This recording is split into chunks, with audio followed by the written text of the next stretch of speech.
Oh, yes, we are all here. Hope you're having a great day. It is Festivus. There is a Festivus for the rest of us, and we do have a lot of problems with you people, and we'll be airing those out on today's show. First and foremost, welcome back, Vince DeDario. This is the first scheduled meeting between the three of us. Yeah. I tried to bail you out the other day, since you were And going you did. solo. And you did. And boy, that took a lot more out of me than I thought it would. Not gonna lie. Really? Yeah. Just like I don't know, how do I like my stamina? Wasn't great, and like taking deep breaths and things like that. You know what I mean? But gotten a lot better since then. So we'll see how this goes. All right. Everyone is getting fired up for Festivus. Jesse is he's already out and about doing holiday travels. He and the wife are a little bit under the weather, camped out and in witness protection in a town not his own. How are you today? I can't be better now because officially got my PTO starts for work. So I'm off. Nice. Off until Friday, and tonight's what's considered cousins night, and so it's Naomi and all of her cousins, and we're doing an event in downtown Columbus. This year we're doing one of those paddle trolleys. So where you get drunk and have to pedal? Well, it has a motor. It's like fake pedaling. You're not actually moving the thing. Oh, one of those. Okay. Yeah. That's probably actually for the best, considering you guys are under the weather, and if you are gonna Yeah. So we're not gonna really participate. We're just kind of there as like the guidance figures. So we've been taking medicine and that sort of stuff. So it's like we're really not going to be doing, like Vince said, a lot of drinking tonight. But it's good. It'll be a lot of fun. This is like Christmas. It feels like the start of Christmas. This show will be fun because it's Festivus. Obviously, the start of Christmas for some. But my biggest grievances are on the screen right now, so I can't wait. Wow, let's go. Calling us out early. Coming hard. I was going to text Vince earlier. Vince, I was waiting it for the show. I texted Vince. I said, are you going to do the Festivus show tonight? He just responded, yes. And I was going to say, well, good thing, because you're my top grievance this year. Oh, man. Ouch. I can't even hide by the cancer diagnosis with you. That's no kidding. No kidding. Just taking away all of it right there. Love it. So let's start, just for anyone. This is an annual thing that we do. We've been doing a Festivus show, which is December 23rd is Festivus, officially, unofficially. Last year, I actually got a Festivus shirt that I'm wearing today. Festivus for the rest of us that my wife got me. So that's a new annual part of the show. We've been doing this for a while, and I feel like we should probably explain what Festivus is for anyone who is not aware of it. I'm sure that there are plenty of people that fall into different demographics that maybe are not familiar with Festivus. It gained, of course, popularity. 1997 is when it really hit the mainstream on an episode of Seinfeld. The episode is called The Strike, and I looked it up on my DirecTV guide. It actually airs, I believe, in our market at like 10 o'clock tonight, which is honestly a little bit later than I was hoping. I was hoping, but I've got it set for record. I don't know if Seinfeld is still on Netflix right now, so maybe I can find it on demand. Good call. On Netflix. But in any case, the episode is The Strike. It is from season 9, I believe, of Seinfeld. Frank Costanza, played by the late, great Jerry Stiller, created Festivus, and he explained it to Kramer. And we're just going to do a little of that right now. We're not going to play the clip for copyright reasons, but we're going to reenact it. I will be Frank Costanza, and Vince DeDario will be Cosmo Kramer. So, Are you ready, Vince DeDario? Oh, this might be the best part of the show. Everybody, I don't know. Hold on to your hats. It could be. I got your message. I haven't celebrated Festivus in years. What is your interest? Well, just tell me everything. Many Christmases ago, I went to buy a doll for my son. I reached for the last one they had, but so did another man. As rain blows upon him, I realized there had to be another way. What happened to the doll? It was destroyed. But out of that, a new holiday was born. A Festivus for the rest of us. That must have been some kind of doll. Oh, she was. At the Festivus dinner, you gather your family around and tell them all the ways they have disappointed you over the past year. And is there a tree? No. Instead, there's a pole. It requires no decoration. I find tinsel distracting. Frank, this new holiday of yours is scratching me right where I itch. Let's do it then. Festivus is back. I'll get the pole out of the crawl space. I almost came to the show with a pole today. I couldn't find one. I was looking for a pole in the crawl space at home, and I couldn't find one to drag in here. So, do you guys know anyone who actually officially observes or celebrates Festivus by any chance? Just you, my friend. I actually, I was talking to Wayne, big Wayne, one of the Notre Dame ushers at the women's basketball game the other night. And like, if you've seen Wayne, he stands in the main tunnel near the women's basketball locker room, the biggest usher, basically. Yep. So he's hard to miss. He's also a regular listener of the show. So he mentioned, so he knew, we've mentioned over the last week or two that Festivus is coming up and we've got a Festivus show. He says that his family, they actually do like a little Festivus party on December 23rd every year, which basically just sounds like a lot of spiked eggnog and, whatever. I said, are there feats of strength? And he said, well, there might be. So that's fantastic. See, that sounds like a Friendsgiving, people do, around Thanksgiving. Like, I think that should be like, Jesse, this cousins thing that you guys are doing. It should be this. Like, there has got to be a multitude of grievances with cousins. I know, right? Well, I would say Christmas Eve is usually our Festivus. We all pile into one house, and there's usually a good amount of drama and a good amount of exactly. This is why you've ticked me off this year. That's what I'm saying. Like, that's perfect. A lot of grievances with you people. That's right. But it's usually when the older people are added. The group of the cousins, the younger, like, we're all fine. Yeah. We're usually on the same page. That's fair. I have a lot of grievances with my older relatives for sure. One's in the chat. Just kidding. I mean, it always happens, right? Let's start off. We've got a lot here. Who or what is your biggest Notre Dame related grievance with this year? Jesse, go ahead. You get started. I guess I'll start on this, and I don't know. I mean, I'm going to tip my cap here a little bit, and I don't know if this is just recency bias or what, but I have to go with the Notre Dame and USC saga, and the reason why I have to go with the Notre Dame and USC saga is because it outdates all of us. It is a 100-year rivalry that outdates everyone on this screen. It outdates my dad. I mean, he was born 20 years after the Notre Dame USC rivalry began.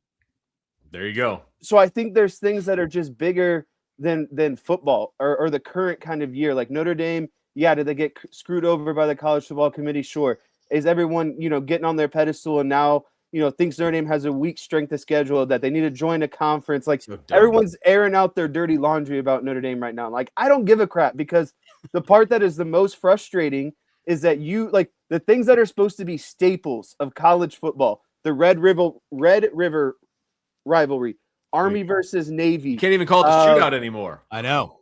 Yeah. But there's 5 or 6 games that you have to protect no matter what in college football.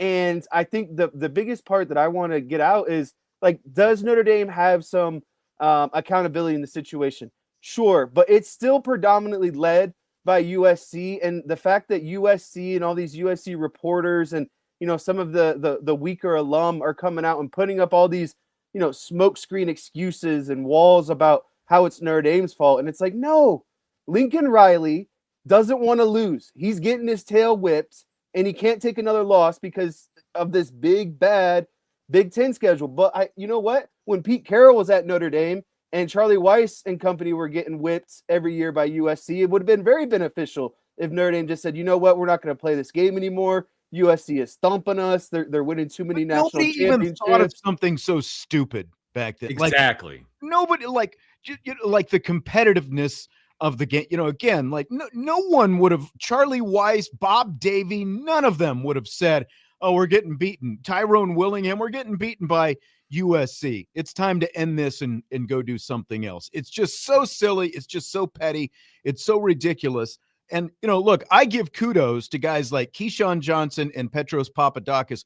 Keyshawn Johnson especially. Because that was a great rant, man. Yeah, and he's the biggest Notre Dame hater ever. I know. Like Keyshawn, because he was part of the Notre Dame USC rivalry as a player and as an alum for the rest of his life. Like, he is always going to be part of that. He has zero love for Notre Dame. There is zero love lost, between Keyshawn Johnson and Notre Dame. But Keyshawn realizes what that rivalry means.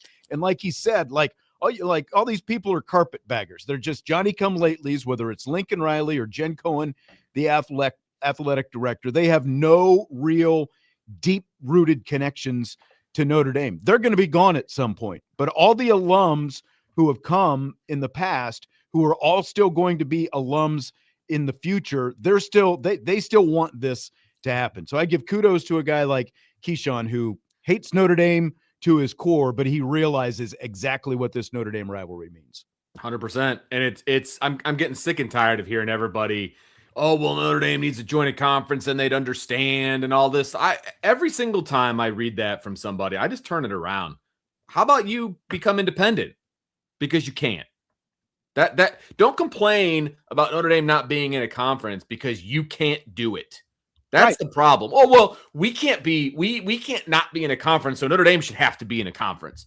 How about you try out independence, see how that works out for you, realize how difficult it is, and then go whining back to your little conference again. Because no other team is willing to be independent right now, and so they feel like Notre Dame shouldn't be able to either. Because look, the other side of this, and this is like a point that I didn't even think about yesterday, but Joe Allen says, don't join a conference you can't win in. I mean, if USC was the linchpin of the Pac-12 falling apart, like Oregon and Washington came later. But if USC hadn't made the decision to go join the Big Ten, the Pac-12 would still be together. And if the Pac-12 was still together and USC is in it, right now it would be USC and Oregon, like as the two teams at the top of the conference competing to win the Pac-12, and they would, most likely have very good, it would suit them a lot better in terms of their college football playoff future. Let's put it that way. They would be in a lot better shape as opposed to the Big Ten. Bottom line, if Lincoln Riley was winning this rivalry, this wouldn't even be a topic of conversation. Right. Because it would be a resume booster for USC, and they could be like, look at our out-of-conference schedule. We go play Notre Dame. And we whoop their butt. Yeah. All of these different things. But he can't beat Notre Dame on a consistent basis, and so he wants to get rid of the game. It's that simple. Yes. It is that simple. And look, everybody's quote-unquote afraid to play Notre Dame and all these other things, and Notre Dame can't do this, and Notre Dame can't do that. 5 seconds after they decided that they weren't going to be playing USC, they had a 2-year deal with BYU. Like, I'm curious. I'm curious for this USC troll Elliott, who came in. Tell me how the Big Ten is a big boy league. Seriously, like what makes the Big Ten a big boy league? Look at the schedules of Indiana and Ohio State and Oregon, and even Penn State, who ended up obviously not having a great year, and USC this year. Tell me where the murderer's row is on those Big Ten schedules. Right. There's typically 2 big opponents you're going to play every year. Maybe a third, just depending, because you don't know from year to year exactly how good a team is going to be. But you're playing Maryland and Rutgers and Purdue and Wisconsin and Minnesota. Oh, I'm sorry. I mentioned Minnesota, the team you can't beat if you're USC half the time, it seems like. But, you get what I'm saying, right? Like, tell me why that's a big boy league when it's an unbalanced schedule and you're not playing each other every year. You're not playing, like, the best teams are not playing the best teams every year. You're just playing a run-of-the-mill, 2 decent teams on the schedule and a bunch of pushovers. And everybody complains about Notre Dame's schedule. Give me a break. I'm tired of hearing about the Big Ten being this rigorous, challenging schedule. We've talked about it before. The last 2 years, Purdue, which of course is at the bottom of the Big Ten, has played the toughest Big Ten schedules over the last 2 years. I can't wait for USC to put out their agreement with who they're going to replace Notre Dame with. Oh, yeah. Probably be like UC Davis or, somebody along those lines, because Elliot says Ohio State makes the Big Ten a big boy league. Okay, well, USC hasn't played Ohio State yet. Hey, so what difference is that? You know, Elliot, let me ask you a question. So Ohio State makes the Big Ten a big boy league. Who did Ohio State play in the national championship game last year? Remind me. Was it another Big Ten team? Was it a SEC team? Notre Dame beat two Big Ten teams along the way to get to the national championship game, and an SEC team, a couple years removed from a national championship. So it's funny how that works. Okay, right. Cool. Right. And the whole, the excuse, we didn't even get seeing the details that apparently USC is falling, but they're mad about the memorandum of understanding. That's the most ridiculous thing ever, because that has been absolutely squashed by Nicole Auerbach and anybody else that pays any attention to anything. That came out in 2024. That was over a year ago. They all knew about it, but they conveniently forgot it. And there, by the way, are other aspects of that memorandum of understanding that also give benefits to other conferences, such as the ACC, for example. Did you know that based on that memorandum of understanding, that also, yes, does give Notre Dame guarantee Notre Dame a spot in the playoff if they are ranked, and that is still a big if they are ranked in the top 12. The Power Four conference champions starting next year will be guaranteed a spot. They were not guaranteed that this year. So in other words, is why the ACC was on the outside looking in. Right. If next year's rules were in play this year, Duke, by winning the ACC championship game, would have been given that spot in the college football playoff this year. And that also means that if the ACC had not had its tiebreaker rules all bound up in knots, Miami would have been in there instead of Duke, and most likely would have won the ACC championship game, which means you would have had both Notre Dame and Miami most likely in the college football playoff this year if next year's memorandum of understanding, if next year's rules were in place this year. Yep, and Alabama would have been on the outside looking in. So, I mean, look, it is what it is. People can complain all they want. They can fit the narrative any way they want. It's ridiculous. I'm sorry that facts bother you, but that's where we're at. I think that's a very frustrating part of this thing is it has opened this can of worms of people to not be factually intelligent. It's just there's just a lot of blatant lies and misinformation being spread about Notre Dame, who's already in some heat right now, right? And so it feels like the last 3 weeks, it's just like you have your sword out and you're just fighting out all this misinformation and crap that people really believe is to be true. So, it's really unfortunate, but I think overall, Notre Dame kind of warned everyone how good they were going to be, and no one took Notre Dame seriously. And now everyone's like, whoa, like, oh, you get a top bid for being in the top 12. Like, that's really not that too crazy of a thing. And it's like, but you all agreed about it and you already knew about it. And so I truthfully believe Notre Dame making that national championship last year, everything that's happening this year, I think Notre Dame's ahead of schedule. And I think people really didn't think Notre Dame would be, this relevant in this go around of the college football playoff. And it's backfiring to agree. And now no one wants any part of it, including Lincoln Riley at USC. And I've said this so many times before. If Lincoln Riley truly believes he deserves a seat at the table, that his team can really win a national championship, then how can you not go through Notre Dame, a team that has gone to the playoff, a team that has played for national championships? Yes, they've fallen short, but that's your measuring stick, Lincoln Riley. Like, if you can't get past them, why do you want a participation seat at the college football playoff? Because you can't even beat a team that's likely going to be in the field too. I mean, this is what they want. They want Indiana's schedule. I mean, that's essentially by taking Notre Dame off their schedule. That's what they have, because look at what they played last year with Missouri State. Who was the other team? Georgia Southern or whoever it was, and so now you take Notre Dame off and you can put another cream puff like that on, and you've essentially got Indiana's schedule now. And that makes it that much easier to get into the college football. Right. Because right now they're out of conference schedule. They haven't obviously replaced Notre Dame yet. It's Fresno State and the Louisiana Ragin' Cajuns. Right. Obviously, Elliot used the Google machine and went and found Notre Dame's 2026 schedule, and he's ripping on Notre Dame's schedule. He says you play Granny's Gift Shop 12 weeks. Okay. Great. Well, two things. One, they took USC off the schedule and put BYU on, so the strength of schedule went up just by doing that. And then the other thing, we talked a lot about Notre Dame and Wisconsin yesterday. When that series was scheduled 7 or 8 years ago, Wisconsin was still a perennial top 25 team. Like, no one could predict what Wisconsin was going to turn into. And the fact that next year's game against Wisconsin, which is at Lambeau Field in week 1, which also is part of the decision that Notre Dame does not want to play USC at the beginning of the season because of the fact that they're going to Lambeau against Wisconsin in week 1. But that game was supposed to be played in 2020, the COVID year. It got pushed back to 2026. So Wisconsin wasn't even supposed to be on the 26 schedule, but they had to find a place to accommodate it after COVID, So it's like there are so many different factors, and you schedule these games years in advance. Like, just look, North Carolina's on the schedule next year.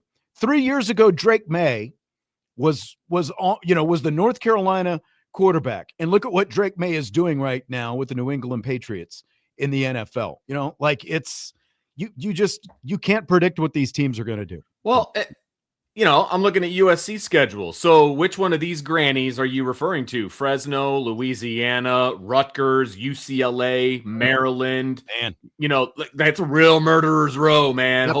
Hold my cup of coffee on that one, USC fans. And then you don't even have a 12th game, and it's probably going to be an FBS opponent. So you've replaced Notre Dame with an FBS opponent, most likely. Congratulations, man. You're right. Your schedule is so much better than Notre Dame's. The only issue is you're an idiot and you joined the Big Ten. So now you have to go to New Jersey to play Rutgers, and you're going to have to travel a little bit. You got to go to Wisconsin. Oh no. You got to go across the street to UCLA. That's going to be a huge problem for you. It's like, what are we talking about here, man? All your tough games, quote unquote, are at home next year. So congratulations, man.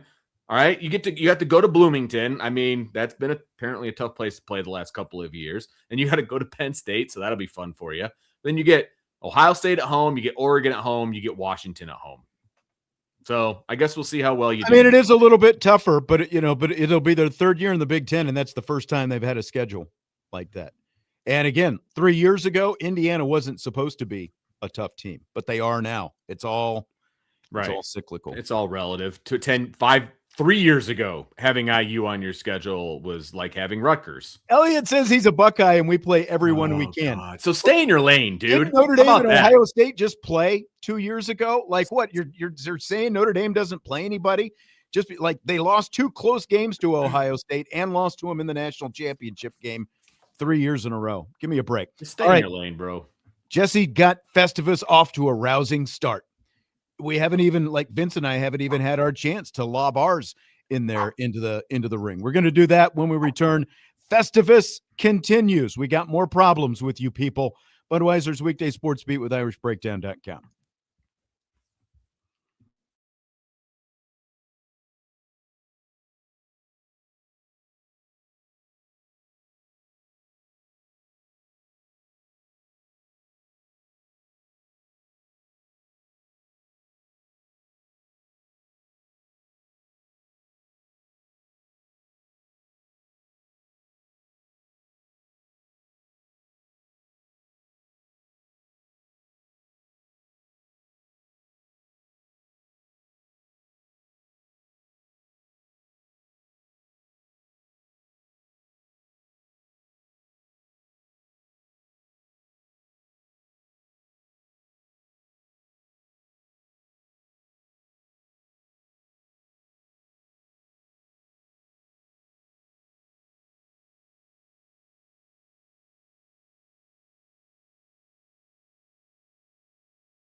We continue with Budweiser's weekday sports beat with IrishBreakdown.com.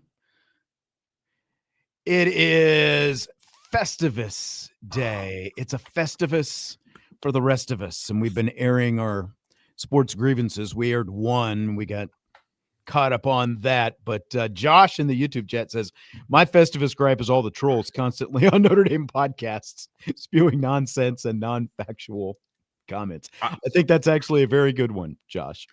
I'm sure that there are Notre Dame fans that go into other people's chats and spout nonsense. Disruptors. I'm sure there's people that have that kind of time on their hands.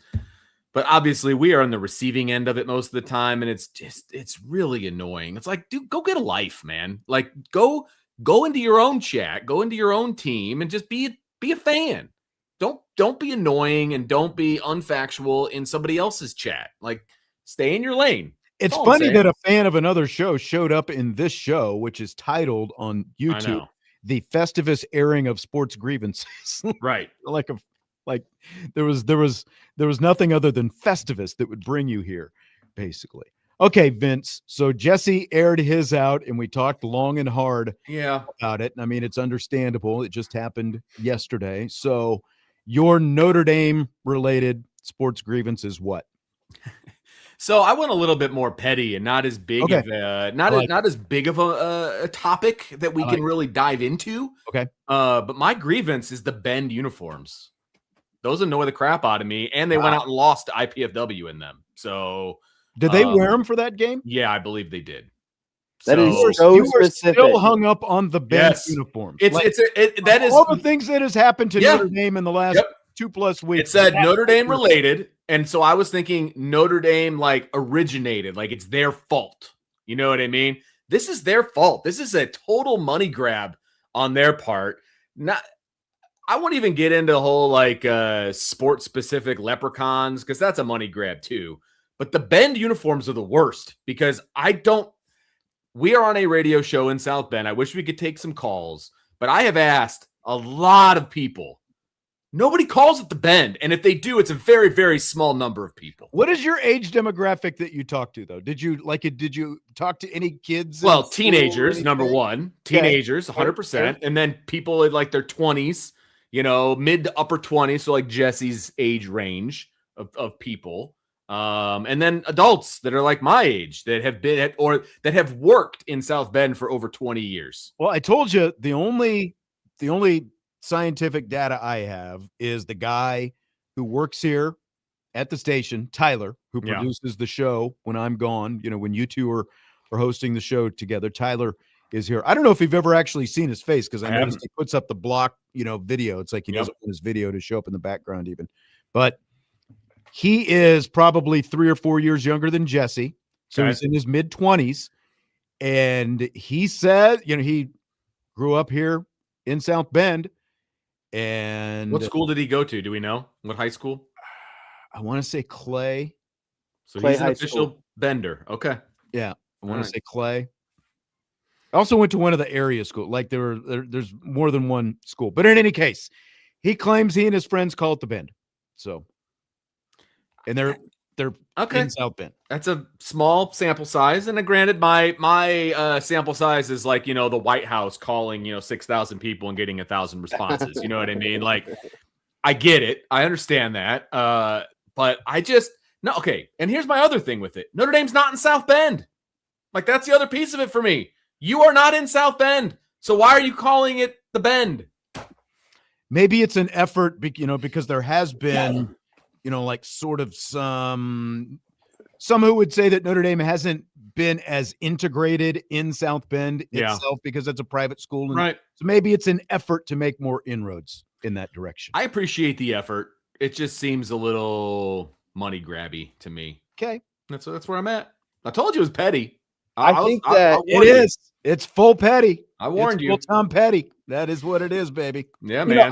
I'm kind of on board with Vince on this one. Not more so because of the Bend, but just more so like I don't like the black and gold. There's really no hint to Notre Dame colors, like besides the gold, but that's an obvious. And to me, it's just like you don't have anything else that really signifies Notre Dame besides I think like an ND up around the neck on the back. So it's like There's no shamrock. It's the fact that it just says the Bend and they're black and gold. And they're black and gold. Yeah. Right. And so it's like you combine all those things together and it just feels like the most unauthentic, least creative jerseys that you could have done given, the platform. Like there's just so much more you can do, especially when you're Notre Dame. Well, and South Bend has like a flag, that has like certain colors on it. Like there's South Bend quote unquote colors. Like, could have used those. They're not good in my opinion, but like you could have used those. What are the South Bend colors? Oh, I think it's like gold and blue actually, and white maybe, and then like a red star. I want to say, but there was no integration of like the South Bend flag. No integration of anything. The Bend worthy. I don't know. I'm indifferent. I like the general design. I think I would like them better if it wasn't black and gold, and it had, it's like a deep, like where's the black come from? Or like a midnight blue, like the Bears have, like a really dark, like as opposed to, I don't know. That's my only thing is I just like, I don't like I guess they don't play Purdue enough anymore for it to matter, but it's, obviously Purdue is black and gold. So like you and I all three of us are old enough to remember when Notre Dame and Purdue did play more. Yeah. They're like pen colors, and maybe that was part of it with Marcus Burton. I don't know, but like Penn's not in South Bend either. So like, again, that's a reach because they're in Mishawaka. So I don't know. I just can't believe what like was already previously mentioned.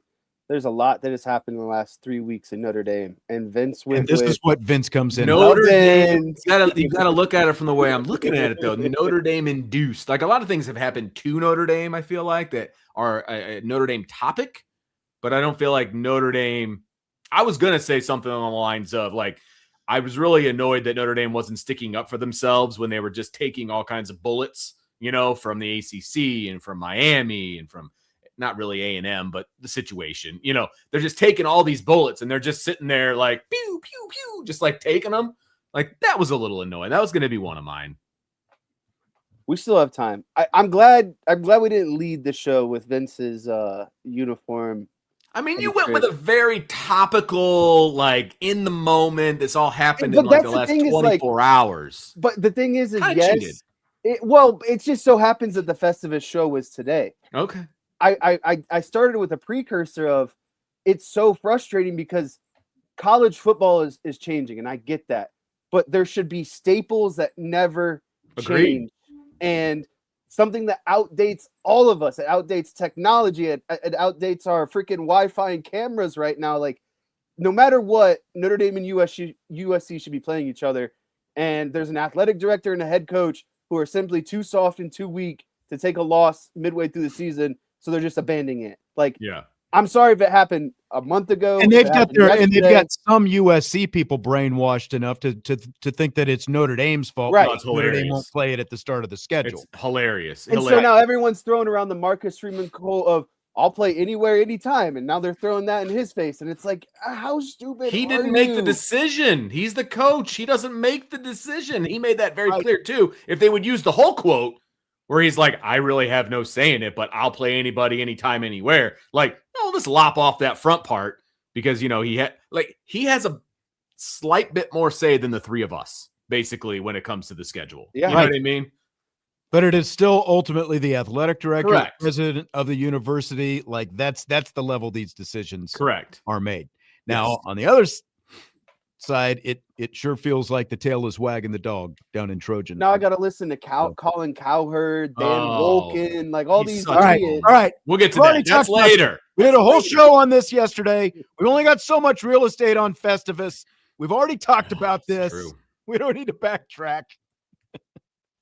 Come on. By the way, Elliot says he's here because he likes us and we can disagree. That's fair. Like we can disagree. That's fair. Just don't do it in a trolley fashion. That's all. Yeah. Yeah. Just come to us with facts. It's just so convenient that they're an Ohio State fan because then they could just run to their corner and say, well, I'm an Ohio State fan. It's like, well, I can't say anything. You beat us in the national championship. Right. You're beating us like 5 straight games. Like, you got the upper edge. I get it. And hey, no doubt. He's probably right down the street from you right now. That's the thing. I'm just saying. Probably on the same Wi-Fi. Yeah. All right. I want to get my Notre Dame related grievance in, and the list is long. We've only got like 2 topics in this whole Festivus show. And it's like, I made all this whole list. It's like, man, we might need a lot of different things to talk about. We'll see. Mine is the idiots, and they are everywhere, who keep saying that Notre Dame quit on their season by opting out of the bowl game. I just think that this is the most disingenuous and just laziest take. And it's like, are you saying that to the other 10 schools that did it? How about the fact that there are 3 Big 12 schools, my alma mater included, I think it's 3, maybe even 4. No, it's 4 actually. You've got Iowa State, Kansas State, Baylor, and Kansas. 4 Big 12 schools that opted out. Nobody is talking about them. It's just very convenient to keep needling after Notre Dame and keep going after Notre Dame, because you know that you're going to get engagements, you know that you're going to get clicks, you know this is going to blow up because you're going to stir Notre Dame fans up, and then they can all point at, well, Notre Dame fans are this and this, and like Notre Dame is soft, Marcus Freeman is soft, his team is soft. Who cares about the frickin' Pop-Tarts Bowl? We've said this before. It is not Notre Dame's responsibility to entertain America during Christmas weekend in the Pop-Tarts Bowl and wear little funny sprinkles on their helmets. I'm sorry. Nobody cares about those games. And if you look at because the other side, I've seen a couple of different guys on the beat have tweeted the long list or report, shown the long list of the likely opt-outs for this game. And people are like, well, you have 105 people on the roster for a reason. Well, would you want to put your your quarterback of now and the future behind a makeshift offensive line that you really don't know about, and have a bunch of other potential number 2 guys around him out there in a game of complete inconsequence? Would you want to put CJ Carr in that situation? I wouldn't. No, I probably wouldn't even play CJ Carr. I would play somebody else, to be perfectly honest with you. I'd play Kenny Minchie for him to audition for the portal. You know what I mean? It would be, look, the point is Notre Dame made the announcement because they said they didn't want to play without everyone being there. Plain and simple. This started with the captains. Correct. The captains came to Marcus Freeman and said, look, man, we'll do it, but we don't want to play in this game because so many people are going to opt out. And so many people were going to opt out, Now, I wasn't happy with the decision because I don't care about the game itself. I care about the preparation and having more practices. Get the practices and all that kind of stuff. That's where I'm at from a coaching standpoint and all those kinds of things. But it's that team's decision. And when you're not a member of a conference, you don't get fined. So you can do whatever you want. It was really funny because I was watching the Monday night game last night, and Troy Aikman and Joe Buck were talking about how when Phillip Rivers was supposedly, going to come in and be quarterback for the Colts, Steichen had a player committee come in and just basically say, hey, here's what we're thinking. What are your guys' thoughts about this? And Aikman joked, and he said, back in my day, there was one guy, and he made the decisions. But I just think that is the overall evolution of football, and it applies to Notre Dame because Marcus Freeman got those guys together and said, we're not going to force a decision down your throat after all these emotions that you guys are going through right now. What do you guys want to do as a team? And I think that's the part that so many people have a hard time grasping is this wasn't an athletic director's decision. This wasn't Marcus Freeman's decision. This was the team coming together and deciding what they wanted to do. Yeah. And it had nothing to do with giving the middle finger to ESPN. That's a nice byproduct of them not going to a bowl. Right. But that's not why they did it. This decision was made pretty emotionally and pretty quickly. And I really don't think that they're thinking to themselves, how can we best, stick it to ESPN? That wasn't part of the process. That was a nice byproduct. It's a nice benefit of this is you also get to stick it to ESPN. Absolutely. Again, it came from the captains, and the last thing the captains were thinking about is that. And they said, look, we want to play with the team we've played with for 12 games. Yeah. And if we're not in the playoff, we know there are going to be a lot of guys who are going to opt out for the NFL draft. There are going to be a lot of other guys who are going to be injured and aren't going to play in this game. And yeah, I get it. Other teams have played in bowl games with guys opt out. So is Notre Dame. Just a couple years ago, Michael Mayer opted out of a bowl. Audric Estime, there have been plenty of Notre Dame guys who have opted out of bowls, but there hasn't been a list literally 20 to 25 long like this.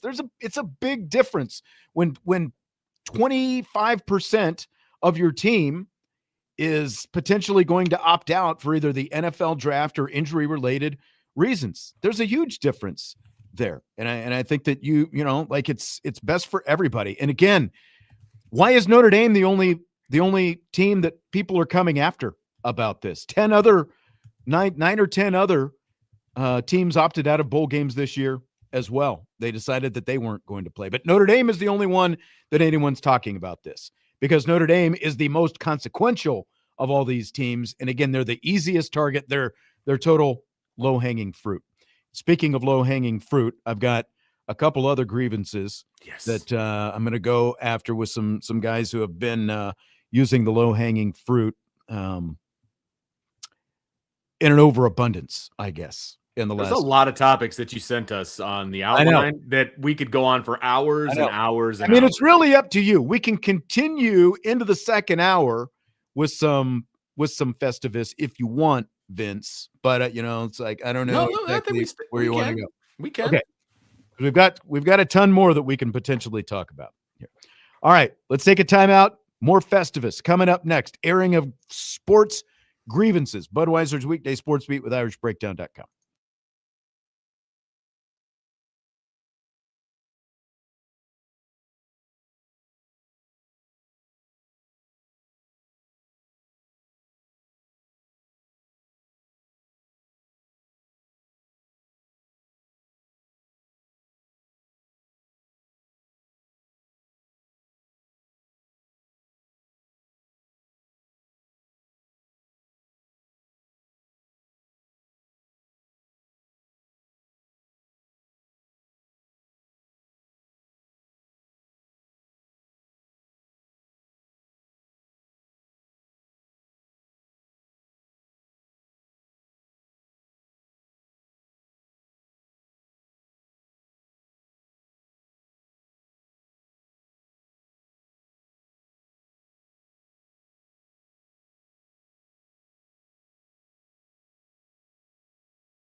Sean Stires, Vince DeDario, Jesse Stires, Budweiser's Weekday Sports Beat with IrishBreakdown.com. Happy Festivus, everyone. If you're out there traveling, be careful. I tell you what, like if I wanted to do a non-sports related grievance right now, you know how a lot of people talk about, like New Year's resolutions, people, and like they flood into the gym in January and then they disappear in February.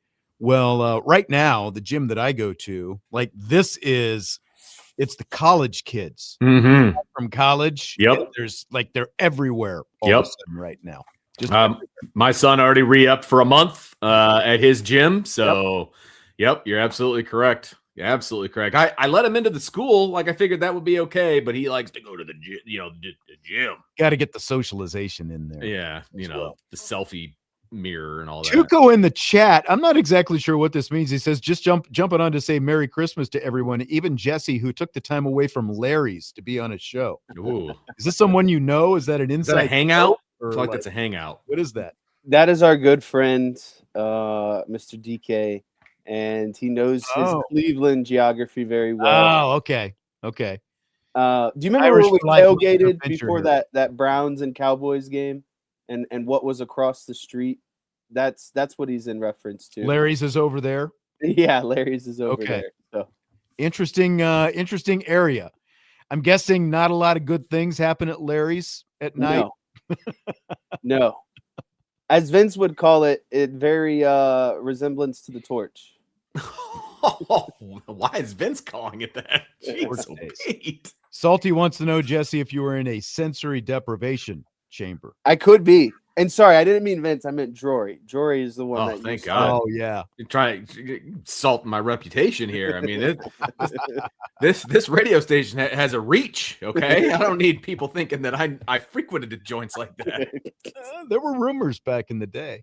I don't like it. All rumors. Irish Marine says, love the IB Nation. Thanks for all the great insight to our beloved Irish. Thanks for all you do. Merry Christmas, everyone. Merry Christmas to you and everyone else as well. And Dundolo says, good to see you, Vince. We're all glad to see Vince. And Carlos has grievances with the ACC. I feel like this is an easy one. I don't know, like, what your biggest specific grievances are. I will just say mine is the fact that they had, like, these other conferences had proper tiebreakers in place for the kind of situation that the ACC found itself in. And again, if the ACC had a proper tiebreaker, Miami, not Duke, would have been in the ACC championship game. Correct. Now, from what I understand, they're working on that. And they're going to have a different tiebreaker next year, but it's always something stupid like this that forces that kind of stuff. And it's like literally all you had to do was have your first tiebreaker. In case of a tie, the highest ranked team in the college football playoff ranking gets in. That's all you have to have in there. There are so many different avenues that you could take talking about the ACC. I mean, I guess overall they've been a good partner for Notre Dame as long as they've been, a part of that conference, mainly the other sports. I just wish that the powers that be at the ACC, and you've got somebody in there with Notre Dame ties, which is the issue for me and Jim Phillips. But like, do you not know who butters the bread for the ACC? Like, do you not understand how this relationship works? Like, that's my biggest issue. And it doesn't take, a lawyer or a doctor or anybody with, advanced degrees to understand the importance that Notre Dame holds, not only to college football landscape as a whole, but to the ACC in general. Like, do you not see it? Do you not understand it? So you're just going to take pot shots at your best and most important business partner. Right. That just doesn't make sense to me. It's a very ignorant way to go about doing business. I mean, I think you can argue that, their TV contract, like, so ESPN, that is a major partner of theirs. But I think after that, or even, at the same level as that, Notre Dame has to be right there, because as we've talked about before, if Notre Dame is not part of the ACC in the way it is right now, the ACC network doesn't exist. And they went out and used that same ACC network to play the Notre Dame Miami game on a loop over and over. Right. Again, as part of their whole Notre Dame protest. Like, I don't understand why the Florida State-Alabama game wasn't being played on a loop so that everybody can understand how bad Alabama was at one point during the season, at the hands of an ACC team. But they handled that. They just botched that whole thing up. They just botched the whole thing up. And I'm also not convinced, by the way, that Notre Dame is going to hold the kind of grudge that they need to against the ACC, because you guys know me, I would be incredibly petty. And the press conference that they called for Pete Bavacqua, everybody was so excited about what he was going to say. And he literally, if he would have gotten up there and just stood there and no words came out of his mouth, there would have been more that came out of that press conference than actually did. Yes. Like, that was such a waste of everybody's time. It's unbelievable. And they just Notre Dame's not handling it right either. Like, that.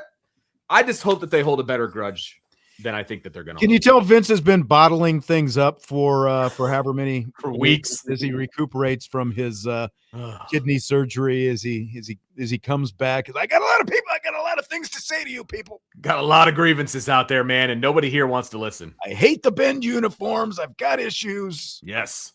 The thing is the Bears are a lot to be in the playoffs, and I'm sure there's still some grievances about Caleb Williams and the Bears, huge grievance with Caleb Williams. And after he just threw a dart in overtime to win the game, there's still going to be some grievances. But I don't want to distract too far.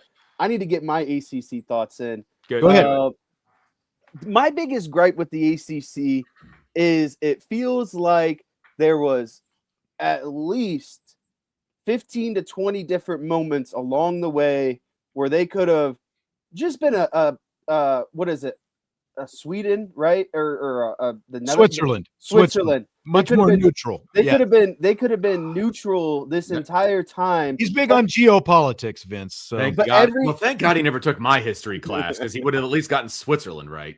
But my point is there were very deliberate decisions 10 to 20 times where they went against Notre Dame full force. And it's like you could have at least stood in the middle and acted like you were, both sides, but you chose Miami, and you chose Miami hard every single time. And then when it was all said and done and the dust settled, you wanted to act like nothing was going to be wrong. There's emails leaked that Notre Dame were CC'd on that they shouldn't have been on, and all this other stuff. And Notre Dame's your cash cow, that the Notre Dame Pittsburgh game I went to on the road, that game was sold out. Do you think Pittsburgh sells out their SMU game at home? I guarantee they didn't sell out the Miami one that was a few weeks after that. Pittsburgh/ACC fans would have you believe that it was because of game day. Right. Sure. And why was why was game day there? Right. Exactly. And so I'm even going to take it a step further. I think the ACC and ESPN colluded on what outcome gets Notre Dame screwed the most. And that's what they did, because they could have fixed the tiebreaker issue. And I guarantee Miami and Notre Dame both would have gotten in at that point. Right. And so, again, they did things where it was like, not only are they pro Miami, but they're also kicking Notre Dame in the face every time when they're making these decisions, and they want to act like, oh, no big deal. Why is Notre Dame mad at us? Why could they be upset? It's like, you sided with Miami and you kicked Notre Dame in the teeth every single time.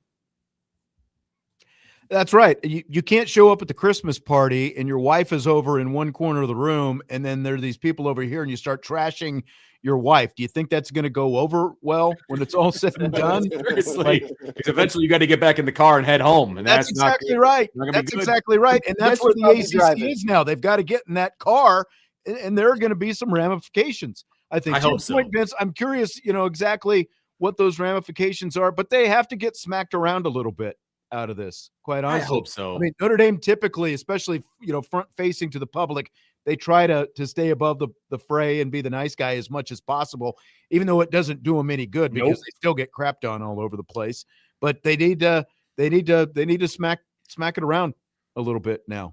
They do, because they have options. Like, Notre Dame has options. There are other conferences that would take Notre Dame as a football minus relationship. I mean, the Big East obviously comes to mind, and a lot of people have all these solutions for what Notre Dame should and could do.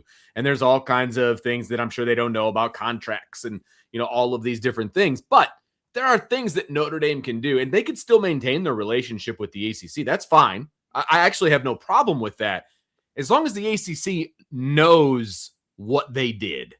You know what I mean? Like, well, also, Vince, you can still phase yourself out. Like you can still take advantage of that's what I've been saying is like you need to take advantage of the ACC for 5 years. You need to have a 5-year plan and a 10-year plan, and by year 10, you're out. You don't need the ACC anymore, right? But how can you take advantage of them in the near future? Because college football is going to keep changing, right? And I think that's the part that's always like everything's going to keep changing. I don't even know if the ACC is going to be around in 10 years. So maybe it takes care of itself, but how do you take advantage of the ACC in the intermediate years? Will Foreign in the YouTube chat says the ACC has too much leverage in the relationship. I mean, Notre Dame has just as much. I disagree. Because if Notre Dame pulls out, that whole TV contract just implodes, and it's a lot different. Like again, what people on the outside nationally who are ripping Notre Dame over this whole thing, with their beef with the ACC, what they don't grasp is how much Notre Dame means to that grant of rights TV contract. Exactly. That's what they're not getting. And it's not just the ACC network, which is still a big deal, but the fact that Notre Dame is part of that means that those games have much more national interest. They might not pull huge numbers, but they're still all going to have better viewership than if it's Wake Forest and NC State. By Notre Dame being involved against NC State or Wake Forest, there's going to be a lot more interest in those games when Notre Dame goes on the roads, and as Pete Bavacqua said, in the stadiums as well. All right, let's take a break. We're going to continue with more Festivus for the rest of us. We're going to continue to air some sports grievances coming up in hour 2 of the show. Budweiser's Weekday Sports Beat with IrishBreakdown.com.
It's hour number 2 of Budweiser's Weekday Sports Beat with IrishBreakdown.com. Festivus continues December 23rd.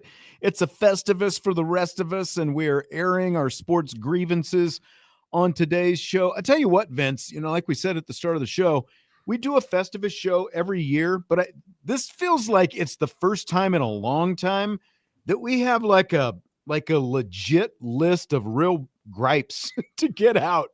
I know. Show. Those bend uniforms are bad, dude. Like, this is look, listen, there are some passionate grievances that oh God, I think I killed Sean. That's not good. That's not good at all. Oh my goodness, he's gone. He's out. He's here. Oh boy. But we have some legit grievances here, whether it's Notre Dame related or otherwise, because I'm sure we're going to get into some of our non-Notre Dame grievances as well. And we haven't even had a chance to get to those yet. So, I mean, this is kind of a red letter day, Sean Stires. And you're right. We have been doing the Festivus episode since back in the Sean Stires show days. And we're talking like 20 years here, man. This is true. You okay? You did almost kill me with that. You got me. Again, that's the second time. Like, I think you caught me off guard more with the second reference of the bend uniforms than the first one even. I think so too. You didn't leave the screen last time. Oh, man. I was worried about you. You had me choking. It's a good thing that I didn't have a candy cane in my mouth when you said that. Oh, man. That would be bad. Very timely, though. Like, very, very time of the year, but that would have been bad. This is a grievance of mine. Peppermint is too much. Yeah. Oh, okay. Let's just go ahead and do this right now then, because this was going to be too much. A non-sports grievance at the end of the show. This is Jesse's nemesis, Kyle Brandt from Good Morning Football, NFL Network. He was on the Scott Van Pelt show. I believe it was Sunday night, and Kyle Brandt had a hot take about candy canes. Here he is. Notice today I saw that some teams are wearing patches because they'll be playing on Christmas, and it's a cross candy cane patch, and it's festive, and it makes me want to watch football on Christmas. I think it also gives license, Scott, to us that use the floor to say that candy canes are a fraud, horrible, terrible treat that we need to address. And I'm just going to go. I'm going to go. I don't know anyone. I've never heard of anyone who actually actively likes candy canes. Here's candy canes. Here's why. Before you even get to the meat, there is a nightmarish process of unwrapping the thing, during which you usually break the structure, which is the entire novelty. If you even get to the cane, you are then assaulted with a vicious, unapologetic, weapons-grade peppermint. Terrible, that no one even wants. If you want to talk to me, Scott, about peppermint, about a crumble, or a peppermint bark, or a peppermint cocktail, fine. It's a system candy. It is not a franchise treat, only when accompanied by other things. Gingerbreads are great decoratively, too, like candy canes. You don't eat the gingerbread house, Scott, but we're still eating candy canes. Candy corn is dunking on candy canes, and I'm done with it. It's a great patch. It's a terrible candy.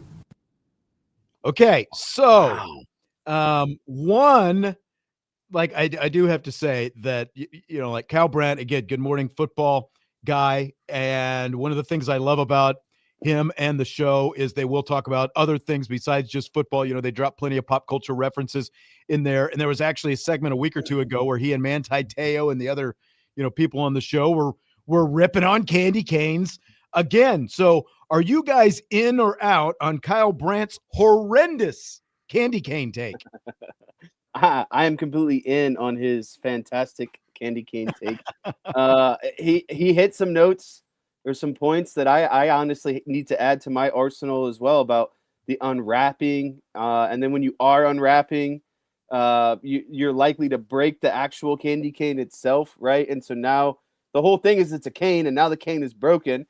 And then if you even get to the candy cane part of it, it's like, is this Vicks vapor rub? Is this a cough drop? Like what does peppermint do for you that you need to sit there and, try to lick on it for an hour?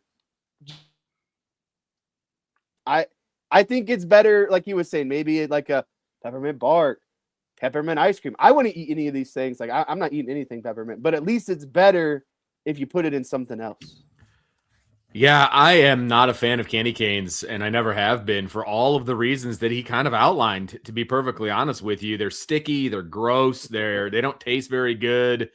The bigger ones, he's right, man. Those bigger ones that aren't in the kind of packaging that you just disassembled, those are easy to take out because of the mini ones. Right. The big ones are like cellophane. They're wrapped. Now, I'll concede his point about the ones that are wrapped, and you have to get the tight plastic wrapping off. That is a pain on the bigger ones. Like, again, to his point, the curve of the candy cane, they're called a candy cane because, of course, they are in the shape of cane, especially the big ones. Like, the first thing you do is you break it off. Whoa. And you put the bent part in your mouth. Whoa. Candy canes are delicious. The candy cane walked so that pumpkin spice could run. That's just where it's at, okay? Wow. Candy cane is at the top of the holiday treat list. So peppermint is delicious. Candy canes are delicious. They are the treats of kings is what they are. Now, peppermint ice cream, yes, full of candy canes. Candy canes as toppings on other, yes, absolutely. Are candy canes a little bit harder to eat maybe than your traditional candy? Yes. My teeth would actually tell you I have been through a lot of candy canes in my life. Candy canes are delicious. I love peppermint. I love this time of year. Yes, you have to be in on the candy cane. The only good candy cane are the kind that are made out of cookies, and they take the sugar cookie and you color them and you twist them and then you put them in the oven. Those are the only good candy canes that exist. My biggest beef is when you go to a store and they have, like, someone said, like, Skittles candy canes or something like that. The first candy cane box I bought this season looked exactly like a peppermint, candy cane, red and white striped. Okay. Yeah, you got fooled, didn't you? By the box, I get it home. They're cherry. You got cherry candy cane. Total ripoff. Are you kidding me? Yeah, you got fooled. You got messed with, man. And then people take the orig and then they screw with it and they mess with it. I have a problem with that too. If you don't like the original candy cane, then eat something else. Don't take the original candy cane and change it into something that you like. Bastardize it and turn it into something else. I got a problem with that. I got a big problem with that. Jesse, you better show up with a box of candy canes when you show up at my house later this week. That's like your entry fee. Charlie Madison, look at this. Super chat. YouTube. You guys just go ahead and forward that one on to me. Yeah, don't worry. After Google takes its cut, I might be able to afford the postage. I know, right? I wanted to get Chris's grievance in here. He put one up in the Champions Lounge, the IB Champions Lounge earlier. He says, why are so many fans complaining about kids transferring? We can't keep them all, and our grandfather's college football no longer exists. So get over it, people, and cheer on the kids that are staying. What do you guys think about this? All right. I'm going to take lead off on this one because there was a topic on the outline that, like, what is your biggest, like, college football, grievance? Right. And mine's the transfer portal in general. Now, I do not blame the kids for this. And so I'm not mad at kids that are jumping in the portal and things like that. Look, there was a kid on my kid's team who came to his school in the portal to be the starter. My kid beat him out. He's back in the portal. Good riddance to you, is what I say to that. And so that's what the portal's for. It's for people with hurt feelings, and so they can jump in and they can go someplace else. I just have a problem with the way the portal is, right? It's basically free agency. And I do want to say, I don't have a problem with kids getting paid. I really don't have a problem with that whatsoever. I don't like the way that it goes down. They're trying to put some guardrails up so that it's the rev share and, those kinds of things. And I appreciate that. NIL is still a major problem, and that bleeds in to the portal. And there are plenty of teams out there that are contacting these kids before they're in the portal, try to get them to jump in the portal, and then it becomes a bidding war and all of these different things. That's not what the portal was meant to be. And so I have a problem with that. I don't blame the kids. If my kid got a phone call from Notre Dame and they're like, we're going to give you $500,000 to jump in the portal, right? I'd be like, dude, I'll help you pack. It's just a fact of life, and where Notre Dame has been pretty fortunate over the last few years is the majority of guys who have left via the portal are more depth guys. They're buried on the depth chart, and they're looking for an opportunity to go. They're not losing their high-end guys. And how can you begrudge someone who wants to go play? Now, there's some guys who you say, well, you might want to stick around more than a year and see if it works out. But again, not reality anymore. Yeah, that's right. Que sera, sera. Like everyone's got their own thing. What do you think about? Because we're not going to be able to do rapid fire tonight because we got a lot of Festivus grievances that we're going to still get in here. One of the things I was going to talk about, because we didn't get a chance to talk about it yesterday, was Emil Wagner entering the NFL draft. And you mentioned teams, going after players who are still on the roster. And this is something that was going on with Emil Wagner while he was here. Like as a tackle, he was getting, like $1 million plus offers to go other places and play. And he decided that rather than do that, he was going to enter the NFL draft instead. And, like from a Notre Dame standpoint, I think that is great for him. He's declaring for the draft. He gets to go off. Like for his own perspective, I don't know exactly what his demand is going to be in the end. Like, is he a day 2 guy? Is he going to end up, being a day 3 guy? Whatever. But very curious, very interesting that a guy who is on a roster and a 2-year, second year starter was getting those kind of was being approached by a lot of different teams across the country while he's still playing. Now, I my memory could serve me incorrectly, which would not be the first nor the last time, but he would have been the first like true blue starter that would have left the portal left in the portal for more money, just to go get a big check. You know what I mean? Like his starting position was not being threatened. He would have been welcomed back with open arms. He would have made money at Notre Dame, like all of those things. He would have been the first one, in my opinion, that would have left for that kind of a thing. So I'm glad that he went to the NFL draft so Notre Dame can keep that record intact.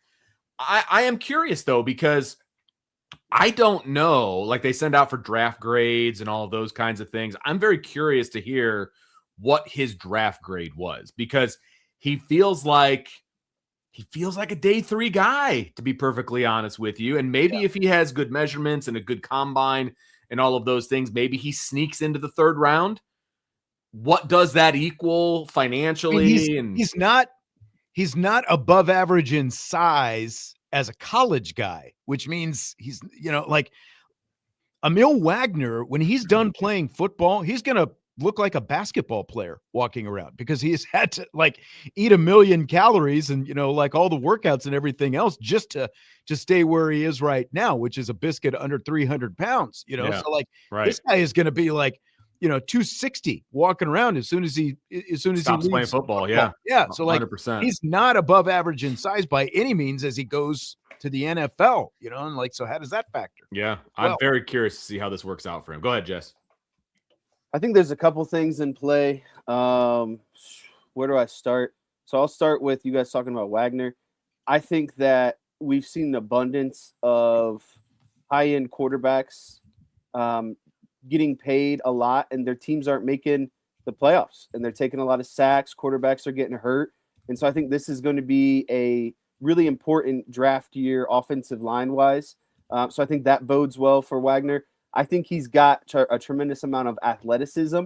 The way he reminds me of Tyron Smith, long, Cowboys tackle, where a guy he probably could have played tight end if he got in good shape. You know what I mean? Just has that frame where it's not necessarily like you were saying, he's not big and beefy, but I think his big thing is his athleticism, his quick twitch, and probably the ability to move across the offensive line. And then transfer portal wise, I think you guys hit it on the head. It's like Notre Dame's not losing starters or their starters aren't getting poached to go other places, right? And so I saw something in the chat that was like, well, there's no more loyalty anymore. I love Lane Kiffin, but the man just walked out on Ole Miss to go to LSU. Right. So you can't tell me about loyalty anymore. Like it's just not as big as this is different, man. There's loyalty walked out the door a long time ago. There isn't even loyalty in high schools anymore. Right.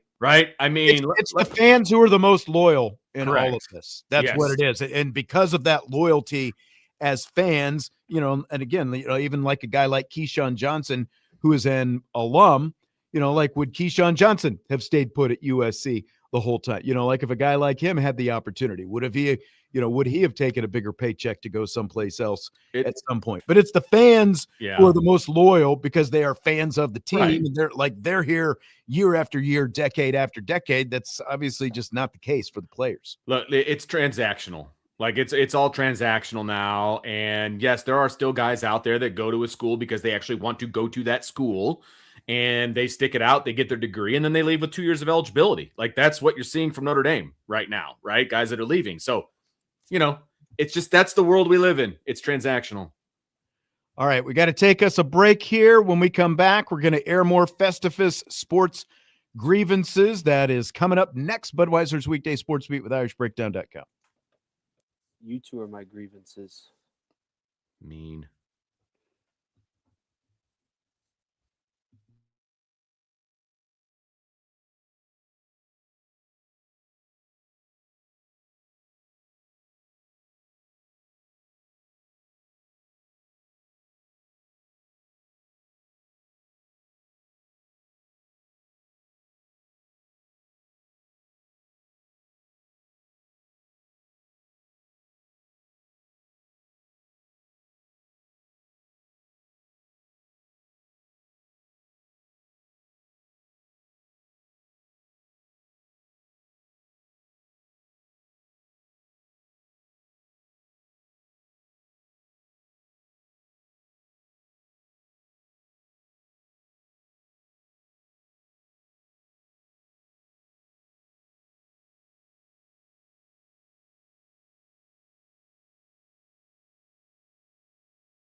We continue Budweiser's Weekday Sports Beat with IrishBreakdown.com as we air our Festivus Sports Grievances today, along with Jesse Stires and Vince DeDario. I'm Sean Stires. Feels very cathartic just to get this all out, just to gripe and 100% complain. And did you have something, Jesse? Yeah, I had a closing thought about the transfer portal. So many people complaint from probably, let's just call it the Nick Saban era at Alabama. Okay. Everyone's complaint about Alabama is that it was a dynasty. It was a juggernaut. College football has no parity. Now, all of a sudden, we introduce parity, the transfer portal. You don't get stuck on rosters. You can't – the Nick Sabans can no longer stockpile you. And this is why Nick Saban got out of coaching. Exactly. 100%. Oh, talk about taking your ball and going home. Absolutely. Nick Saban did. And so, I just think it's a little bit – people, you can't have it both hate the transfer portal, but then complain about teams like Alabama and Clemson before there was more, less stringent transfer portal policies, because what it has introduced is what everyone wants in college football, a parity and an expanded college football playoff format. And so if you want those things, then the transfer portal is for you, because guys are going now, right? And so like Jadon Blair is the biggest guy who's left Notre Dame. Well, Urlacher left last year, another really high recruited safety. That should show you the state or condition that the safety room is in at Notre Dame. It should show you Tay Johnson is a guy that's going to be here for a while and be really good, and the people on the depth chart behind him know that. And so that was just kind of my final thought on that. Like, it's no coincidence, like you said, Saban left when he could no longer stockpile 4 deep, five-star recruits at every position. Yeah, and as Johnny says, so dynasties are harder to maintain now than ever before. Absolutely. Correct. Yeah. 100%. Look at Clemson as well. Look at Georgia, Well, and I have no problem with the portal as an idea.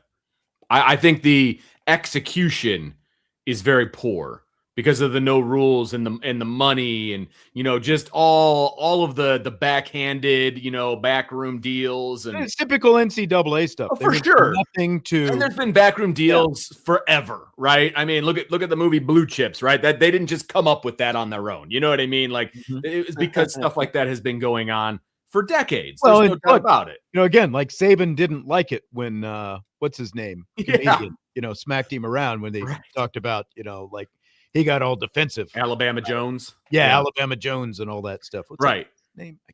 Why can't I think of his name? It doesn't Shane matter. Gillis. Shane Gillis. Shane Gillis. Yeah.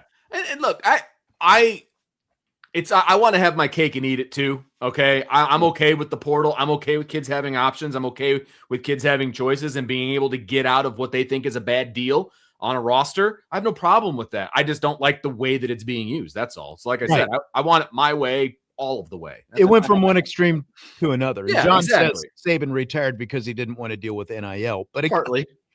It's all encompassing. And especially like I view the portal. I mean, it's only been 2 years since he was out. I view the portal and NIL kind of as connected, because of the fact that you can throw money around and get guys to transfer. NIL, like he said, he might say NIL, but NIL was also used as a tool to lure away Nick Saban's number 2 and number 3 guys on the depth chart to get him to go someplace else. Right. Speaking of coaches, I want to get into this a little bit this is the grievance that I am going to file. Nice. You're shaking your head. You ready to go? Let's do it. All There's so many coaches that could fall on this list. That's the thing. So I'm just curious which direction you're going to go. Well, I'm going to go like in a Notre Dame direction with this, because here's Mario Cristobal, head coach of Miami, after just winning his first college football playoff game at Texas A&M on Saturday. Where did Mario Cristobal go? He went this direction. Of course he did. Results said about the committee's decisions. Look you guys in as less than that. Look, regardless or irregardless of what the result was today, they made the right decision. I mean, and I said it a lot of times before. Last year, we had to go to court, I felt, because we had a case, other teams had a case, but it was fuzzy, it was muddy. And this year, what was fuzzy about it? I mean, we're looking to come down to the end. We had common opponents with another great football team that I'm sure would do great in the playoffs, but we did better against those common opponents, and we won the head-to-head. And God forbid we should ever get away from the meaning of head-to-head, because just look at out there today, how many guys were helped off the field, right? How many guys had to be carried or had to limp off or get on crutch? How many guys are, seeing the doctor right now for competing head-to-head? Let us never, ever devalue the importance of head-to-head competition, please. Head-to-head. And, of course, without saying Notre Dame, we all know he's talking about Notre Dame. And then Joey McGuire, the Texas Tech head coach, is doing a press conference yesterday, and he starts chiming in about Notre Dame. Again, I don't get why these other coaches who are in the playoffs, one of them winning a game, the other preparing for a game, why is Notre Dame at the top of all of their minds in all this? I don't Right.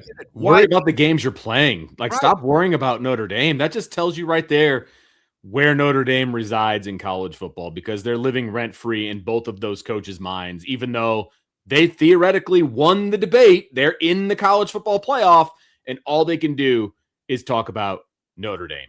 It's really sad. Right. Is what it is. Well, then he was talking about, we could have went to court last year, or should have went to court last year. What would that have solved? Well, and it's like, well, and then it's just so funny because it's like, why aren't you at, right? Because it worked out in your favor. And like, that's the whole, like the whole frustrating part is you have one answer when it works against you, and you have another answer when it works in your favor. And that's the annoying part, one of the more annoying parts about Mario Cristobal in this situation. And I think the more and most annoying part is like, dude, your program just won its first college football playoff game ever, and you want to start talking about head-to-head from the very first game of the season. That was like 5 months ago, brother. Like, I don't care about it. Notre Dame fans have gotten over this. Like, this seems to bother you more so than it does Notre Dame fans right now, and they're the ones that got screwed over out of the whole thing. I'm not mad at Miami. I'm really not mad at Miami. Right. Like, they won fair and square, head to head, all the things like that. I'm not even mad at Miami. And that's exactly what Mario Cristobal is saying, is exactly what Miami should have been saying back in, early December, late November, all of that. You won. It's time to let that ship sail. Like, you're good now. Talk about your team. Correct. Like, he was asked about what winning this game says about his team's inclusion. Right. It says we're good. It says we're more than good enough. Like, we deserve to be here. It says, all these different, there are many different ways he could have gone with this. Like, one of the things that he said on the on-field interview, I think either before or after the game was, like the way he built Miami from the trenches, and obviously in a similar fashion to Notre Dame, but it says that we're big enough, fast enough, physical enough. It says the U is back. Whatever direction you want to go, there are so many things that that he could have said positively about his team, but instead he chose to go back, to rewind it, 3 weeks earlier to start talking about head-to-heads again. It just doesn't make sense. And again, like the McGuire thing at Texas Tech makes zero sense. Notre Dame hasn't even played them.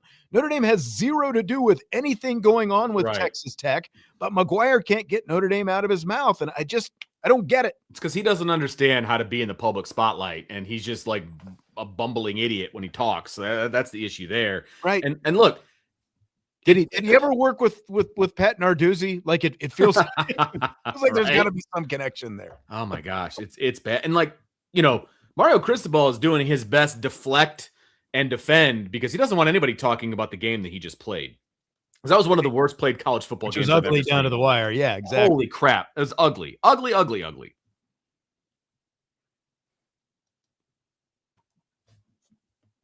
Oh, I thought everybody froze up there. I paused myself because I was hacking up a lung. Vince had a cough.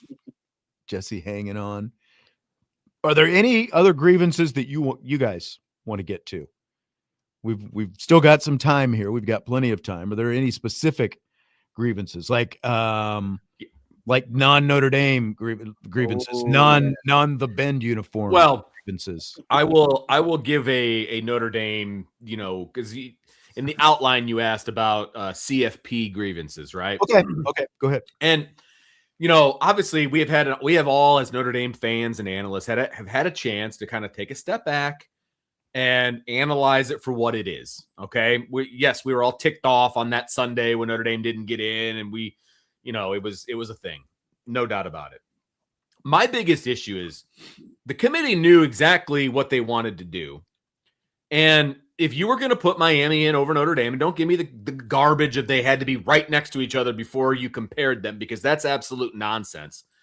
If you were going to put Miami in over Notre Dame, and I realize Duke winning that game kind of screwed their plans up, right?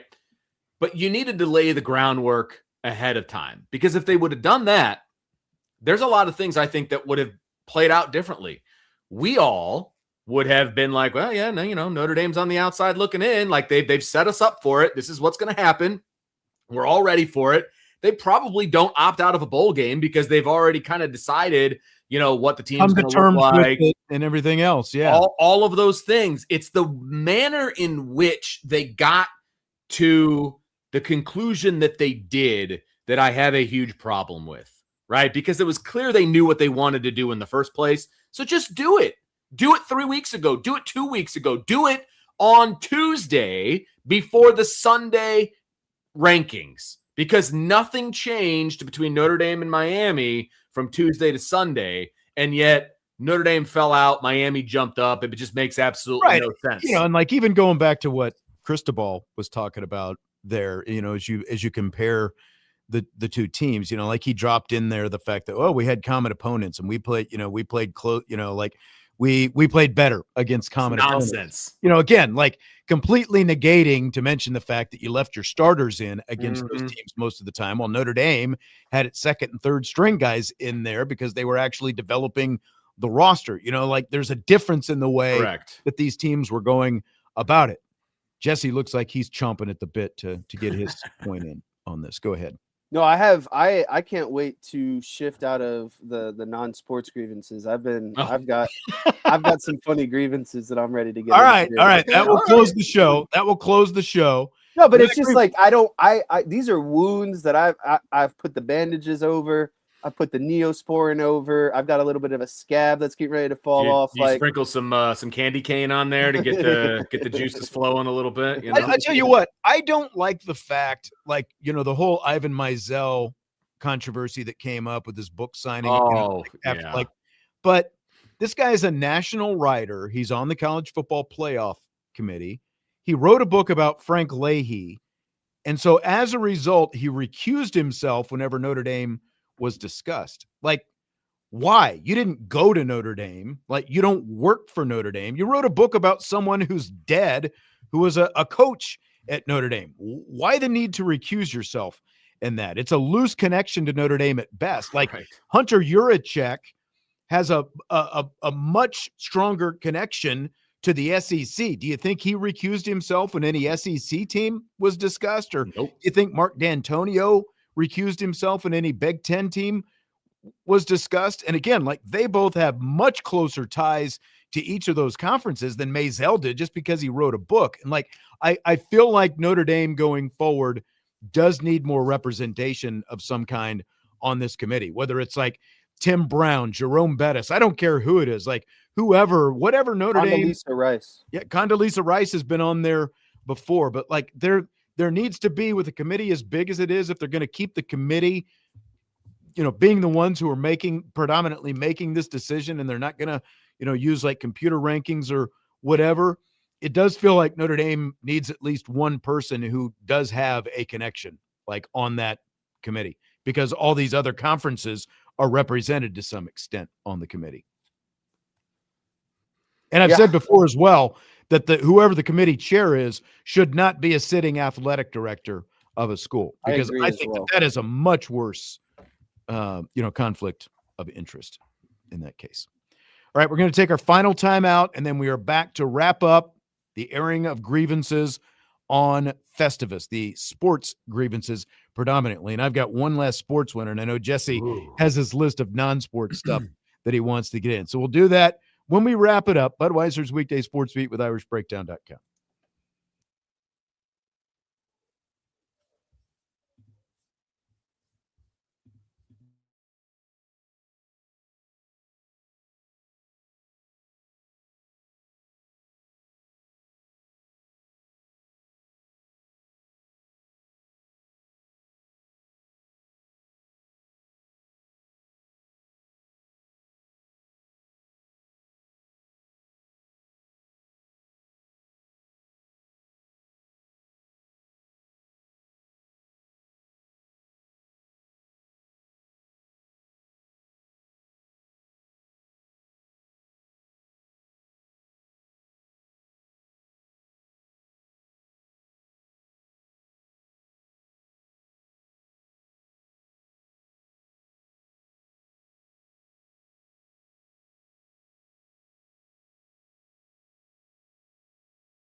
Budweiser's weekday sports beat with IrishBreakdown.com, winding down the Festivus show. Whoop, what's going on? Oh, I'm hitting the wrong button. That's all good. We're all here.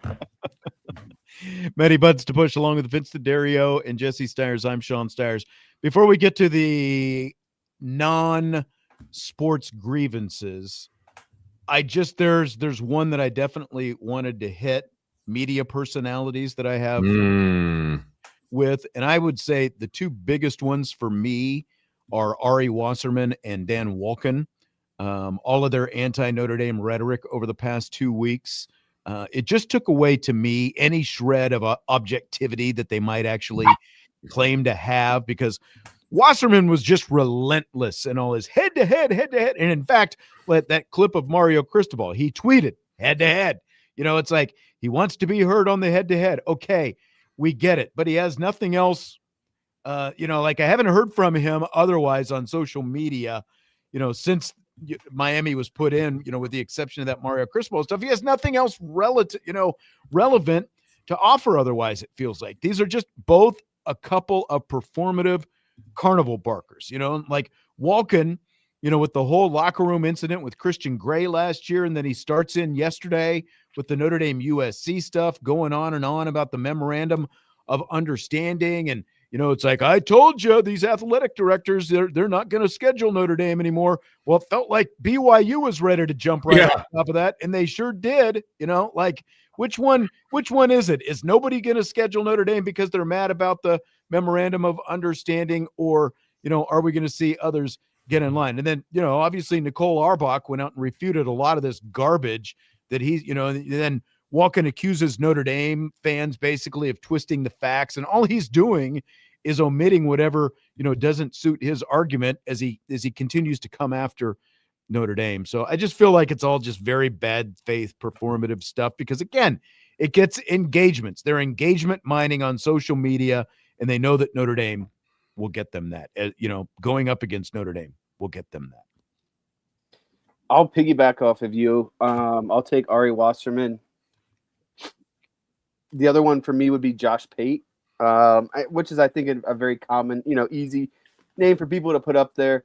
But I want to get in this last little grievance as well, sports-wise, before we switch. Sports broadcasting for the national games in general, I've not had to mute so many games like I have this year. I am a mute machine. I am just so tired of the force feeding of whatever that crew or narrative is to be told. And that's across college or NFL. It's just like, let me generate my own thoughts. I want you to tell me about the actual play that's going on the field, not right. The narrative of this team or that team or what you believe is true. Give me the facts and let me interpret the rest. And I think I've been having a hard time with that recently. No, and I mean, that's a good point. We brought up some of those games toward the end of the season, and they obviously knew that Notre Dame's games were probably going to be blowouts, and they had this set up for the second half. Like, I remember them referencing that in the Stanford game. Oh, we're going to talk about that in the second half. Mm-hmm. They do. Like, just do the game. Let us know what's going on in the game. Maybe know something about the players who are going to be on the field. Yes. Like the fact that they didn't know that Rick Meyer's son was out there playing quarterback for Stanford. Like, tell us about what's going on in the game. That's what we're tuning in for. If we want all this other narrative stuff like you're talking about, we can watch College Game Day. We can watch all these other shows and podcasts and everything else. We don't need the game for that. We're there to watch the game. Correct. Could not agree more on that. I'm a little disappointed. I'm not going to lie. I've known you for over 20 years, Sean Stires, and I don't know how you don't have Colin Cowherd on your list. I don't get it. I don't understand it. He's on my list because he's an idiot and he's a USC homer. And his rants the last day or so about USC and the Notre Dame rivalry have been some of the most homer / uninformed opinions I've ever heard in my entire life.